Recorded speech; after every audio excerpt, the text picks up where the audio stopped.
Most producers are waiting for a lightning bolt of genius to finish a track. They treat a masterpiece like a lottery win. But in the professional world, 10 on 10 isn't the goal. It's the result of actually having a system.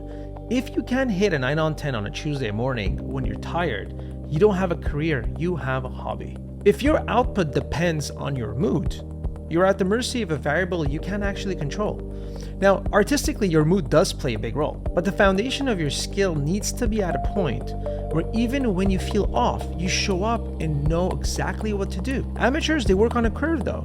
Some days they're 3 on 10, some days 10 on 10. This volatility is what kills their momentum. You can't sign a label deal or finish an album if your quality floor is in the basement. And perfectionism is just a fancy word for unreliable standards. People hate hearing this, but it's true. Now, perfectionism is a shield used by producers who are afraid to admit they don't have a repeatable process.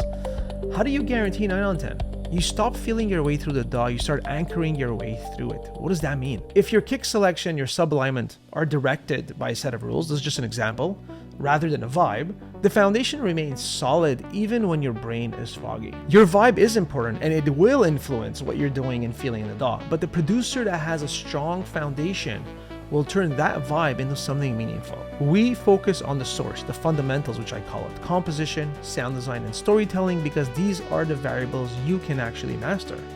When the story is clear, the technical decisions make themselves.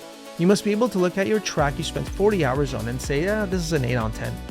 It's not good enough, and bin it without emotional trauma. Pros don't get attached to the work. They focus on the standard. When you stop tying who you are to the individual project and simply commit to the process, that pressure that you feel vanishes. Remember, you aren't your tracks. Stop trying to feel your way to a breakthrough. It hasn't worked for the last 2 years. It's not going to work for the next 10. You need a floor and not a ceiling. And that floor is developing mastery around the fundamentals in production. If you're ready to stop guessing and start designing a professional output in your studio as a professional producer, book a call. The link is below. We'll look at your process, not just your music, and give you a proper next step forward so you reach your potential as a professional producer. Looking forward to it.